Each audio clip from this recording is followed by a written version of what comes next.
ولا تسبوا الذين يدعون من دون الله فيسبوا الله عدوا بغير علم كذلك زينا لكل أمة عملهم ثم إلى ربهم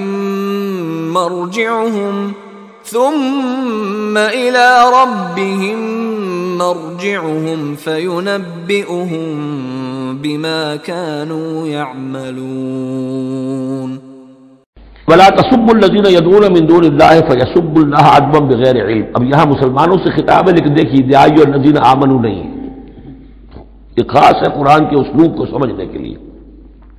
اور مت گالیاں دو ان کو، برا بھلا کہو ان کو جن کو یہ پکارتے ہیں اللہ کے سوا. یعنی کوئی جوشیلا نوجوان مسلمانوں میں سے اور وہ گالیاں دینی شروع کر دے لات اور عزا اور منات کو، کیا ہے یہ، کچھ نہیں ہے، ان کی کوئی حیثیت نہیں ہے، تو یہ ساری چیزیں ٹھیک نہیں ہیں. ان کے وہ محترم انہوں نے جو بھی گھڑے ہوئے ہیں، ان کے ذہنوں میں ان کی عظمت ہے، ان کی عقیدت ہے.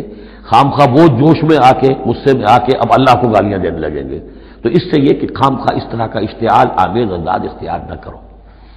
ولا تسبوا الذین یدعون من دون اللہ، مت گالیاں دو یا برا بھلا کہو انہیں جنہیں یہ پکارتے ہیں اللہ کے سوا. فیسبوا اللہ عدوا بغیر علم، تو اللہ کو گالیاں دینے لگ جائیں گے زیادتی کے اندر آ کر، زدم زدہ میں آ کر، بغیر علم کے. کذالک زینا لکل امۃ عملہم، اسی طرح ہم نے ہر قوم کے لیے اس کے عمل کو مزین کر دیا ہے. وہ اسی میں خوش ہے، مگن ہے.